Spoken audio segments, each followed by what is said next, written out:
Hi, welcome to Diving into Deep Waters. I am your host, Erin Rowling. And if one confession was not enough last week, I might as well make this confession while we're at it because even though Easter is done, this is a confession pre Easter. I feel like I've learned a very valuable lesson. Here's my lesson: I can no longer purchase Reese's peanut butter eggs. It's just I'm incapable of handling it because I did purchase another bag for my kids' baskets and they called to me and they met their fate with my mouth. I didn't even share this bag. Didn't even share it. The last bag I shared, but this bag, no, I did not share at all. So, because of my inability to have self control, I will I could not purchase anymore, so my kids will not be getting any in their Easter baskets. So, children, I apologize, but your mother has no self-control. And so that's just I went to the store and I saw them and I thought about it. Should I buy another bag? And then I thought to myself, no. You already know how this is going to go. Here's the good news is a couple years ago, I bought those eggs. They have like the hard shell and not the milk chocolate inside. No, no, no. It was a white chocolate, which white chocolate is super sentimental to me. Like growing up, I loved white chocolate. It's the only chocolate that I actually liked. And those just took me right back to my childhood. You know how candy does that sometimes to you? It's nostalgic. And so I consumed 3 bags before Easter. So, in my opinion, I'm winning because I only consumed a bag and a half. So, I mean, you got to applaud yourself where you can. It's just part of life, right? So, anyways, that's my little confession.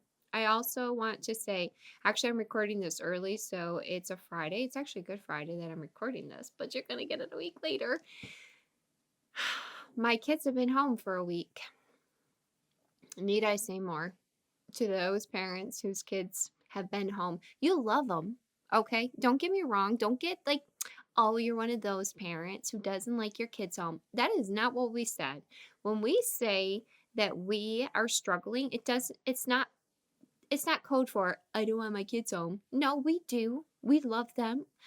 We have some special moments with them, some special times, but we also have some not so special times. And sometimes that we're like, I wish you were in school. And you know what? Don't feel guilty for that. And you should never make a parent feel guilty for that because you just shouldn't. That's parent shaming and that is not acceptable. Okay, so they're going to live. I'm going to live. We're all going to live. And we're going to be happy for Monday. So some of you are like, our kids have already been back. And like I said, I record this ahead of time. And, that's just how it is. So don't feel shameful if you consume too much Easter candy. We will learn lessons of what we can purchase for our kids' baskets and what we can't. If you didn't get something in your basket and you're a younger person, even if you're like my kids who are adults who still get baskets, just go buy it yourself. Just I'm kidding, but I'm not kidding.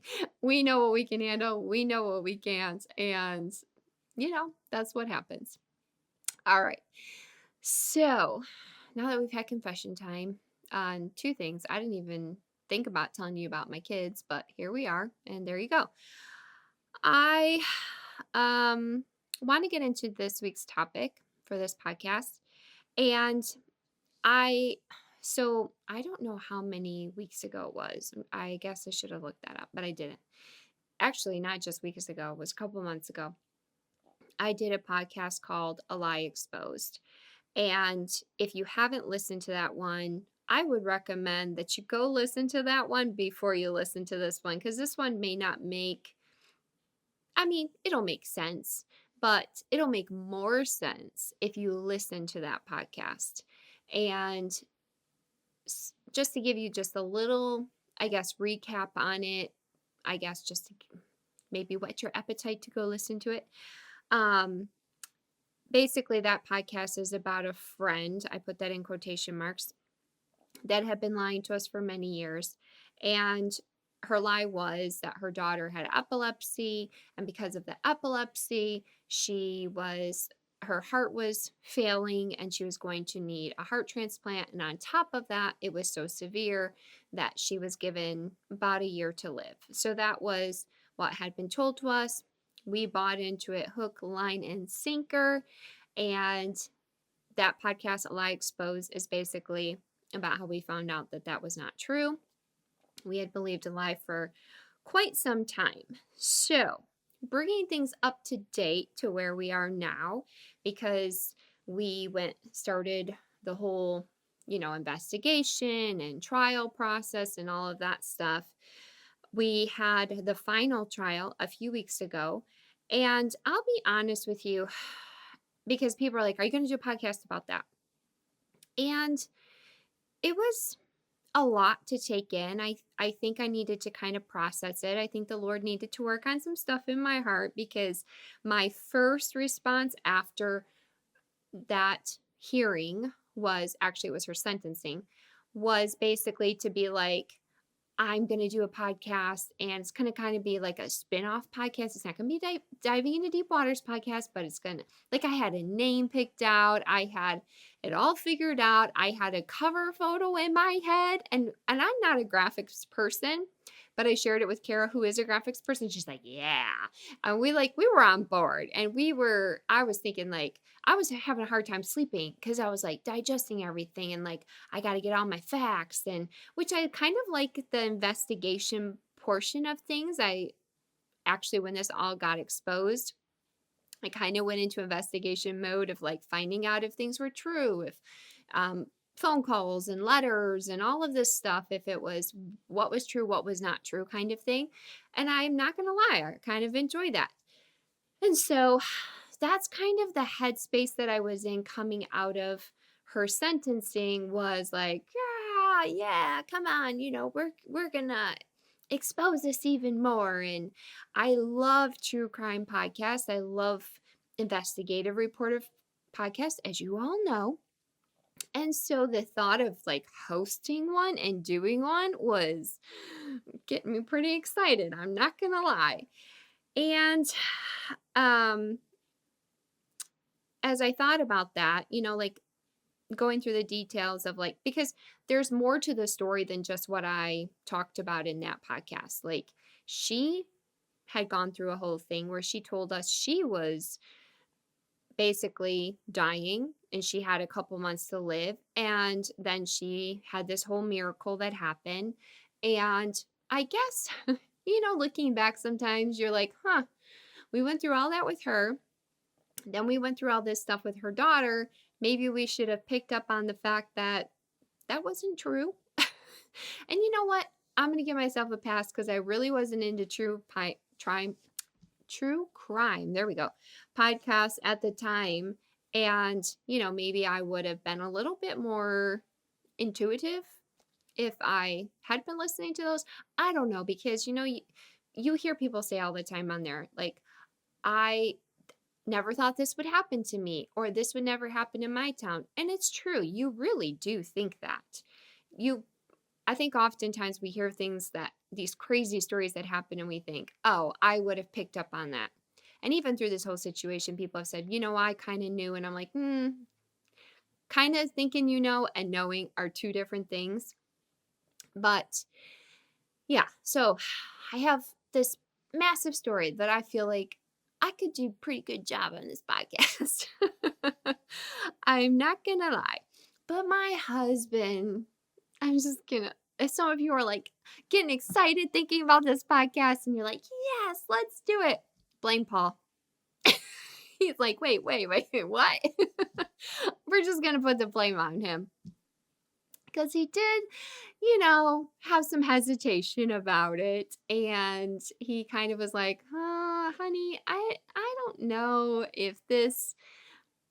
First of all, he was like, I wonder if it's a distraction, which, good word, honey. And two, like, is this kind of take away from our testimony of everything that we've gone through? And I'm like, shut up. I'm not going to lie. That's kind of how I felt a little bit, like, get behind me, Satan. I want to do this. And this sounds so exciting and all of those things. But uh, he was the first one. So I will give credit where credit is due. He's the first one who was like, maybe you need to pause that thought, honey. And he is a good sport. He wasn't like, no, you can't do it. Probably because he's been married to me for a long time and knows that that's not gonna work. But I don't know if he was praying, like, Lord, speak to her some other way, because I don't know if she's listening or what. But he actually sent me a podcast, and I don't even think he knew when he sent me this podcast that that was what God was going to use to get through to me. But he sent me this podcast, and this guy had gone through a lot of things, and he has shared about those things. I mean, we have talked a little bit on this podcast about the things that we've gone through, but he said he felt like when like everything unfolded that he had this moment like I kind of felt about like, let's get it out there, and he felt the same way, like, let's get it. I have something to say. I have something to share. People are going to listen to this. And he said he felt like the Lord just told him, like, cage that. Like, slow your roll. No, not the direction that you're supposed to go in. And more than anything, he realized that that wasn't his purpose. And that spoke to me a lot. As soon as he said it, I thought, like everything else that I had heard from the podcast, because it was like an hour and 48 minutes. It was long, but it was good. That I had heard, it just like, you know how sometimes when you hear something and your soul just says, ooh, yes. It's like almost like things start to go in like slow motion kind of thing. And you just like take it in and you're like, everything else pauses almost, like how you see that in the movies. Like that's what it felt like.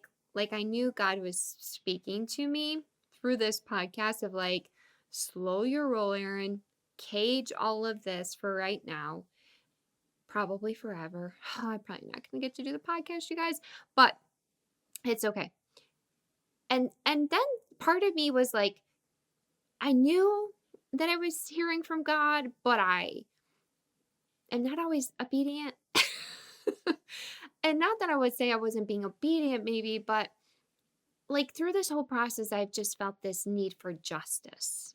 And maybe my way of feeling like there would be some justice in it was to unfold the story and be able to go through it and stuff like that. And even one of my daughters brought up some concerns to me as well, and they were valid concerns.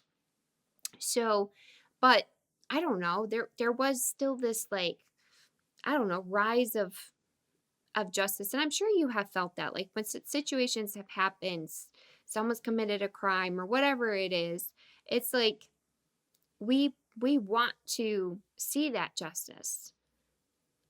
So I was using that as an excuse, like, well, I can do this because it could be justice. Yeah. Sometimes our excuses don't work really well with God, and he's like, okay, you try to convince yourself of that. And I think the bigger question that started to come out to me was, as a podcaster, what is my purpose? And doing that kind of podcast, does that fit into my purpose? And I, as I began to like grapple with that, if God hadn't spoken enough to me, there was an article written about the whole situation that happened. And as I read that article, I really did begin to see like, okay, doing that podcast is not your purpose, Aaron. And it really solidified that my purpose is not to, I mean, we can put a nice label on it, but at the end of the day, basically be like, putting this woman's dirty laundry out there for the people to see, because I have been there through a lot of it, front row, seating, and have a lot of experiences through that. But is that how God wants me to use those experiences? And I think I've learned a lot through this situation, and it would be better for me to share what I've learned, what God has taught me, how I've leaned on Him, how He's shown up for me with you than to do that podcast. So we're going to kind of dive into this whole courtroom situation that happened because it was a big deal for me and I learned a lot. We have been through quite a few court hearings with this situation, and I will tell you when I listen to podcasts about the court or whatever, and you hear them say these outrageous things, the her attorney saying these things, and literally like everything in you wants to jump up and yell like that's not true, like what are you saying, you're not painting this picture in the correct way, and you're oh, it's so hard. You feel like you almost have to like bolt yourself to that hard chair, and those seats are not comfortable, you guys. But I don't think that me jumping up and getting kicked out would be good for my reputation or my resume. So I didn't. I wanted to. I may have squeezed my husband's hand really hard or felt myself like, after we're done, like I'd have to process everything that happened because there's just so much that happens that you're like, la, you feel like you gotta, I've done that a lot, la, in this podcast. Oh well. Anyways, so after one of the hearings, prosecuting, not the prosecuting attorney. Yeah, the prosecuting attorney. Yeah, that would be correct. I want to make sure I get it right. Had urged us to write letters to basically victim impact statements because a lot of people had gone through this situation. And since she was taking a plea, basically we needed to kind of write these letters in order for the judge to have more of an understanding because he was the person who was going to give her sentence. So it wasn't going to go to trial or anything like that. And basically, they did that so that the daughter would not have to get up there and um, be put on. Why am I forgetting all my words all of a sudden? She wouldn't have to testify against her mother. There we go. Just give me a second and it's going to happen. So they wanted to protect her from that. And that was totally understandable. It put things more in when someone takes a plea, they're going to get a lesser sentence. Well, so right off the bat, I was like, but of course, want to protect the victim. And the daughter did write her own impact statement, and the victim's advocate, she had said to the sister, like, would she want to read her victim impact statement in court? And the sister was like, you know what? I'm not even sure she's going to come because she hadn't come to any of the hearings up to that point and didn't know she wanted to be there with the sentencing. She hadn't seen her mom since everything had kind of like got exposed and all of that. So, and that was hard for people. People were coming to the trials, different parts of it, hearings, I guess. And, they'd see her for the first time. And it's just a lot of emotions. And it was for us too, every time we saw her, because it's just like, it's tense. You're going through this situation. It's a lot. And so she wasn't sure that, she would want to be there, which was totally understandable. And so the victim advocate lady said, I'd be willing to read that.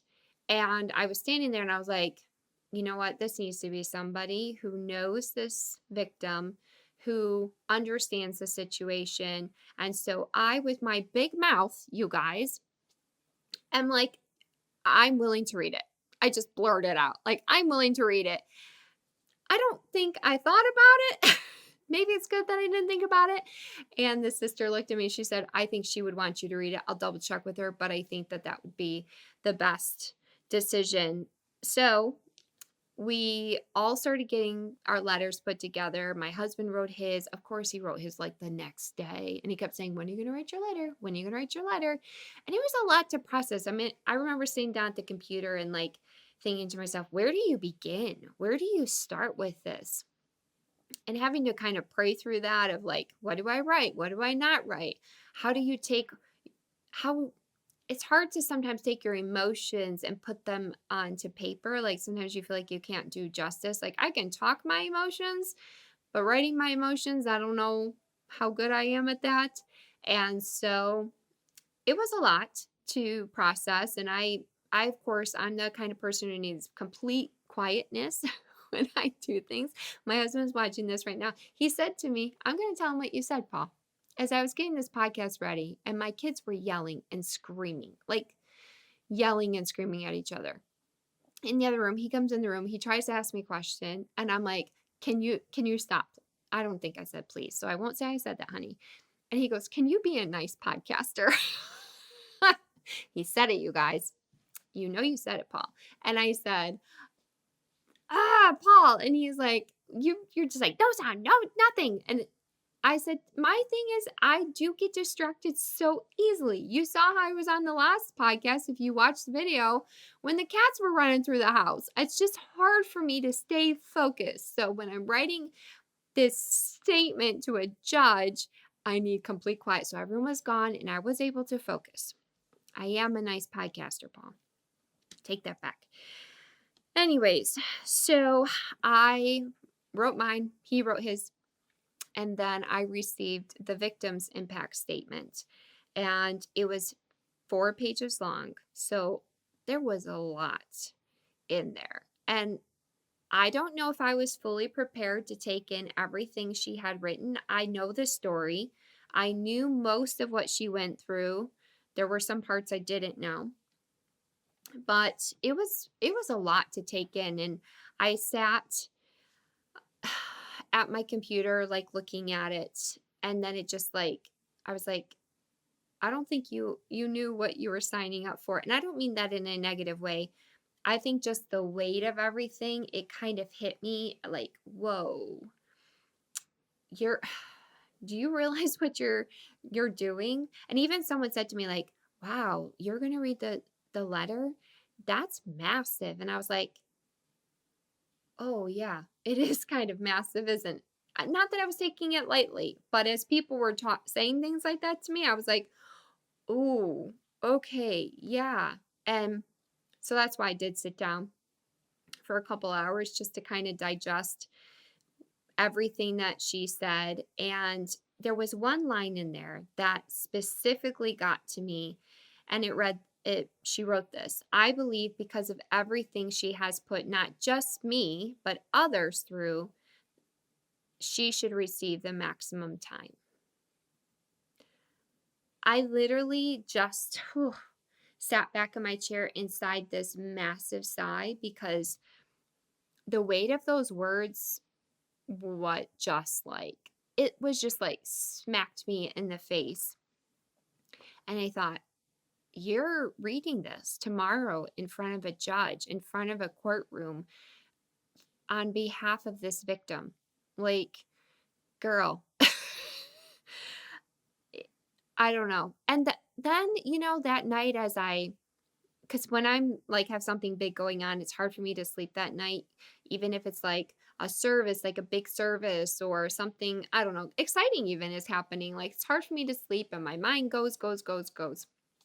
And that night I just had all of these what ifs, like we're going to get to court and we're expecting all of this justice. And what if we get in there and there's not the justice that we want or think is needed or expect, or like what if she just gets a slap on the wrist? Like we've gone through all of this stuff, and her daughter has gone through all this stuff, her children have gone through all this stuff, her family's gone through all this stuff, her community, her church family, friends, all of us have been impacted by this, and she's just going to get a little, you know just a little slap on the wrist and then move on, where she can still, impact her daughter and hurt her daughter and hurt those around her, or continue to tell her lies, because I knew she had not stopped lying, and all of those things. And I don't know, I just wrestled with that whole thing. And we had heard that they were suggesting like that she get probation and nothing else. And so like that fed into all of my thoughts. And my heart was struggling, my mind was struggling, like everything was just struggling with this thought of her just walking off scot free and maybe have to pick up some trash on the side of the road and that be it. And I found myself just talking to Jesus because guess what? That's the best place to go when you are feeling a lot of things. And I didn't know these verses exactly. I'm going to read them to you, but I had semblances of the verses and I just began to speak them.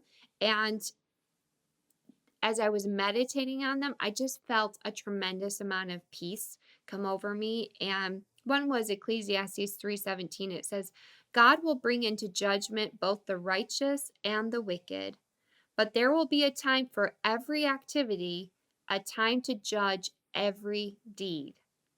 Then Hebrews 10:30 says, it is mine to avenge. I will repay. And again, the Lord will judge his people.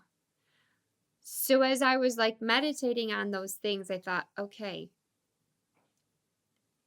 she may not get what I think she deserves on this side, but doesn't mean she's not going to get judgment at some point. And here's one that I think is really, really, I mean, they're all good. Okay, all the Bible is good, you guys. But Romans 12:19 says, do not take revenge. Because some of us like to take revenge, right? My dear friends, but leave room for God's wrath. For it is written, it is mine to avenge. I will repay, says the Lord. And that, my friends, stilled the anger in my soul. Like, Aaron, God is on the throne. He sees the situation. He knows how to take care of it. And even if, okay, even if, this is what I had to tell myself, even if you don't see justice on this side, she will not get by it when she meets Jesus face to face. So justice will be served at some point. So you just need to rest in that. That equipped me so much to walk into that courtroom feeling like, okay, God, you have this. You're in control, and I don't need to worry about it. And no matter what happens today, if she walks away with a little slap on the wrist, she's not going to walk away with a slap on the wrist at some point in her life or when she sees you face to face. So it's going to be okay. Isn't it crazy how scripture can just calm the storm inside of us? Like all of the emotions we're feeling, it can just like, shh. Okay, God's got this. So court day came, the next morning came, and one of my biggest desires was that that courtroom would be filled to the brim. But a lot of people were telling me they weren't going. So I was like, there might be 10 of us, which, okay, that's better than nobody. But I just felt like it was so important for the judge to see that this victim had a lot of support. Like, I don't know. I just felt like that would leave an impact on the judge. I also had been like urging people, write your letters. Like, I know I was procrastinating on mine, but there were people far more procrastinating than I was about mine. And so I was like, come on, get your letters written. I know it takes a minute. I know it takes thought and you kind of got to relive some things and stuff like that. So it's not the easiest things to do. But I just felt like if we could show this judge, like, here are the faces of the people that wrote you these letters. Like, he was deciding her fate. So to me, it felt incredibly important for us to show up not only in person, but in our words. And it was kind of funny because there were so many people coming that you have to go through like a metal detector when you go into the courtroom. And the guy was like, are you guys all here for the same thing? And I was like, yeah. He's like, the judge is about to take the bench. You need to get up there. So just go. And so he just let us go through, which was kind of funny. And so we get in there, we all start filing into the courtroom. And it was crazy because I do not think for 1 second she expected that amount of people. And my heart was just like, oh, thank you, God. People showed up. They showed up. And that is the only time I saw expression on her face. actually is when we all walked into the courtroom. She looked annoyed, but that's the only expression I saw that day. And it was just like, all right, we have shown up. We have shown up for this victim. We have shown up for this judge to see, okay, this has impacted. And I even told the reporter, I'm not trying to get ahead of myself. I was like, that was one drop of the amount of victims because everyone in that room was a victim. Not a, okay, I'm not even trying to put us on the same level as the daughter, but we'd all were victimized in some way. And so we're we're sitting there, we're waiting for the judge to take the bench. There was a trial before that, which I might do a little podcast on that one because that was really interesting. And I knew, I mean, you could just sense in the room, like we were nervous and all of this stuff, but I felt like people were like praying for that judge. Like, and a lot of people said that in their letter to him, like, I'm praying for you to make the right decision. And I'm sitting there with my little papers that I got to read, and I'm clutching them. And her attorney, she has an attorney. Do you know what that is?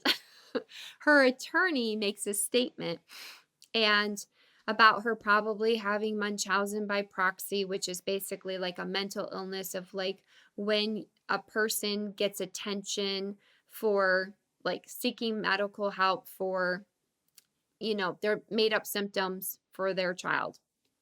And you could feel the tension in the room as he was talking about this because we're all like, no, it hasn't been proven that she has that. And we knew she went under some evaluation and we didn't know, I guess maybe we didn't know the outcome of that. But I knew that it wasn't that because I was like, there's too much stuff here that I know about. But anyways, we listened to his theory, which that's talk about feeling anger. Okay? I'm not even going to try to downplay it because when a person has abused their child mentally or physically and someone tries to make it less than, the anger you feel is, I've been in some other court cases like that. Oh, it's so much anger. And yes, you have to restrain yourself and you're just praying that the judge will not buy what this person is saying because it's not true. And then the judge was like, I believe that there is someone here who is supposed to read the victim impact statement. And I was like, that's me.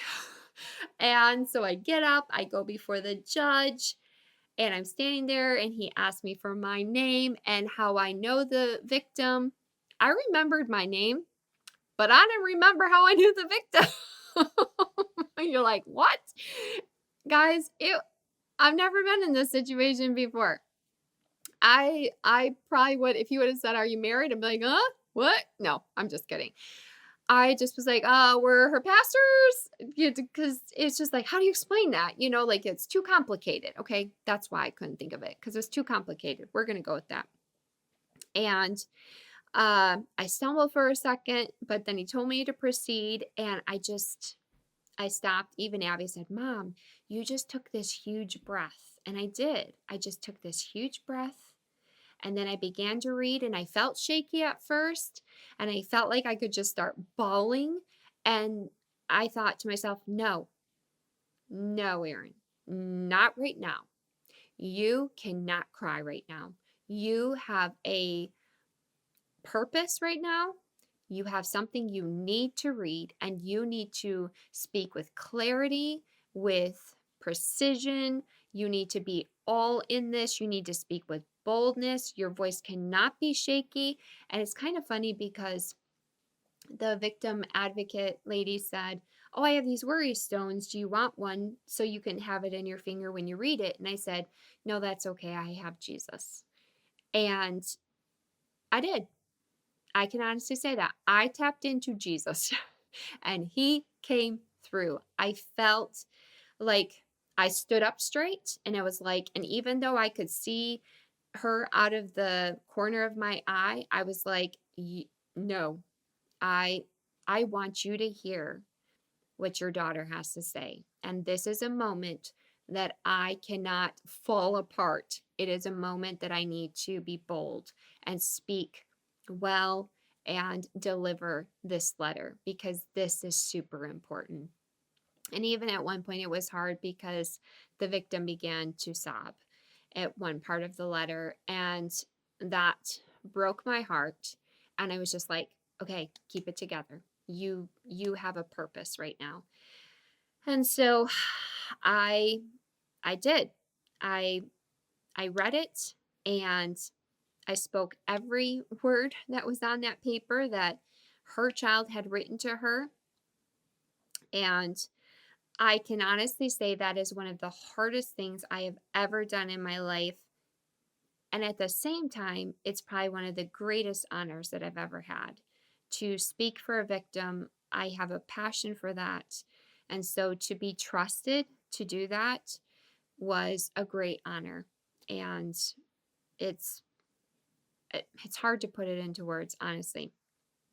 I sat down and my husband gave me a little squeeze, of course, and told me good job. And then all of our attention was fully invested in that judge as he began to speak. It was almost as if we were holding our breath. Like, what is he going to say? Like, how is he going to view this case? And we knew that her fate held in his hands. So it's like, what's going to happen? And he first started off to mention the amount of letters he had received. He said he had never received so her three children had written letters, and he said he had never received um I can't swallow. Had never received three letters, like impact statements from all of a someone's children. So that really made an impact on him. That was a long way around saying that. Sorry about that. And you could tell that he had read all of the letters because he began to cite different things from the letters and speak to different things that had happened, which made us feel seen and heard, which I think was super, super important to all of us. He talked about how her village had stepped up in a tremendous way. And when people didn't have to, they did.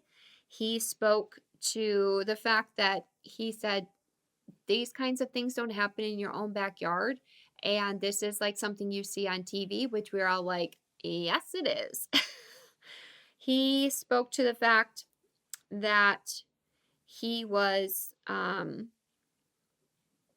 going he was to hold her accountable for the victim, but he could see this is where showing up paid off.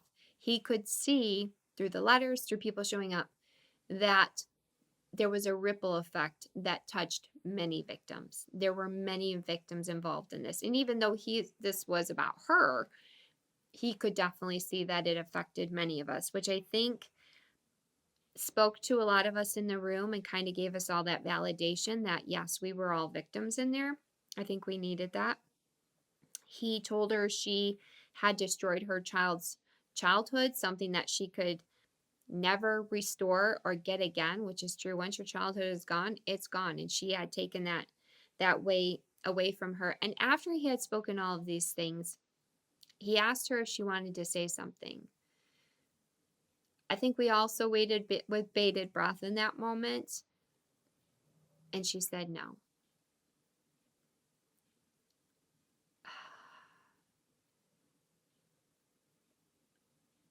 You know, I thought she would. I'm gonna get emotional. Probably the first time I'm crying on camera. I did. But she didn't. And there's more to unpack there, but we're gonna keep moving on because I don't want to cry. So now it was time for her sentencing. Whew. We knew they were suggesting 1 month of probation, you guys. And the judge could only give her up to 1 year in jail, 365 days in jail because of her plea deal. And the judge said this. He said, the law presumes that you are not receiving any jail time here. We may have all mumbled under our breath, not gonna lie, because we were like, send her to jail. And he continued, that is not what is happening today, you guys. The gasp in the room, I cannot even begin to tell you what it sounded like or to it just, we didn't even do it on purpose. It just came from us holding our breath, waiting for to hear what it was, what he was going to do, and it just came freely out of us. And it wasn't just like two people, it was a room full of people that were just like, okay, he sees, he hears, he knows, he is aware. And he said, what you have put your daughter through is unimaginable. I am bound by your plea agreement, and you're probably lucky for that. Even that statement saying, like, I would give you more if I could. I I just felt like this judge definitely was led by the Lord. I've done another podcast about a judge that really impacted me, and this judge, the same. Just you could tell the way he spoke, the way he was passionate. He gifted her children with not thinking they were crazy. Because when these kinds of situations happen and it's not a normal circumstance, mental abuse is different than physical abuse. And physical abuse, you can see it and you can say, okay, we can see all these things. And mental abuse is something much different. And sometimes people don't take that as seriously. And I think with this judge, he gifted her children with, I see you, I hear you, and I validate you. And not just for her children, but for us in the room that were also victims on a much smaller level, but victims all the same. And I was incredibly impressed with him and knew that our prayers had worked praying for him. And he sentenced her to 365 days in jail and 2 years probation. And like I said, I applaud that judge. I really, really do. It was much that. And you say, well, that's all she got, because some people said that. There was so much more to that day, that being in that courtroom, hearing the judge's words, than her sentence. And they were, you know, he was bound to by this plea deal, so he couldn't do more than that. But it was something. It's amazing what something is better than nothing, let me tell you. So we were about to walk out of the courtroom, and I was approached by a young woman who was a reporter. And first, she just commented on, like, good job reading the victim's impact statement. And then she said, I listened to your podcast, A Lie Exposed, which I'm not going to lie, you guys. But I was like, what? A reporter listen to the podcast? That's cray. I know, probably crazy, but I was like, hey, I'm not going to lie. It was kind of cool. And she asked me if we could speak. I agreed. She gave me her number. And then we went out in the lobby and we spent time with the victim and just hugged her and just all breathed a sigh of relief that we had something. I felt like even that time was very healing for all of us to just like congregate and be like, okay, all right, we can take a breath now. And even though it doesn't like wipe away all the pain or anything, it felt like a chapter was able to close in some way on that day for everyone that, was involved in it. The next day I spoke to the reporter on the phone, and as we were talking, I was reminded of something that I have felt through this situation, because it took me to Joseph in the Bible when his brothers came to get food from him because there was a famine in the land. And if you know the story, Joseph's brothers were horrible to him. I mean, they like hated him. They tried to kill him. They sold him. Joseph goes on this long journey and ends up being the person who is like distributing food to everyone. He's second in command.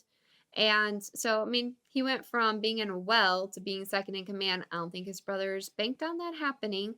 And here they are coming to him, begging him for food, like, hey, we're going to die if we don't get food. They don't recognize Joseph, but Joseph recognizes them. He's overwhelmed by it. He's taken aback by it and all of these things. And in that moment, I mean, he could have been like, no, No way am I going to give you food. Go home and starve. You tried to kill me. You tried to get rid of me. You sold me. You made our father think I was dead because that's what they told his dad. All of these things. What do you deserve? You don't deserve food. He could have done that, but that's not his reply. Joseph basically he refrains from maybe what his initial feeling was, and he shows mercy and love, and it's like brothers. I mean, it's just like, it's your brother Joseph, and they have this great reunion and all these things. And he says some of the best words that I think that I have thought back to this situation with everything that we've gone with through with this lady is, you meant it for evil, but God used it for good. I mean, I think that's a very good wrap up of this situation and all that we have gone through. And Joseph, in that moment, he saw the bigger picture, not to get revenge, but to see God's purposes.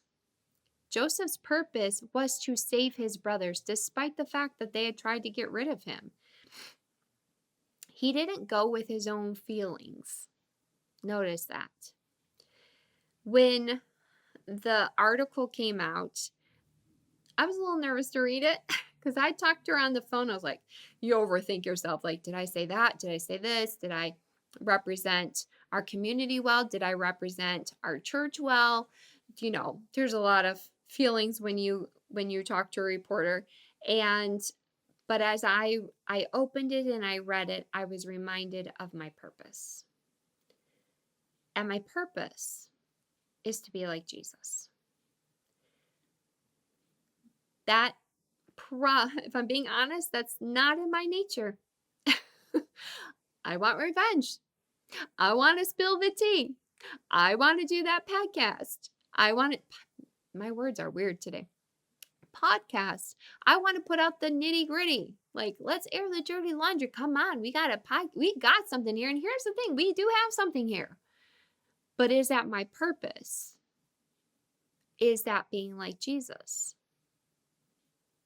And I think if I moved in that direction and did what my heart was telling me to do, what my feelings were telling me to do, that's a distraction, and that takes me away from my purpose. Here's the thing, life will throw you some pretty big curveballs. You will not see it coming, because I can tell you, I didn't see all of this coming. And it's hard to restrain ourselves. It's hard to walk through that in a godly way. It's hard to sit back and see people not get what they should get, right? It's a struggle.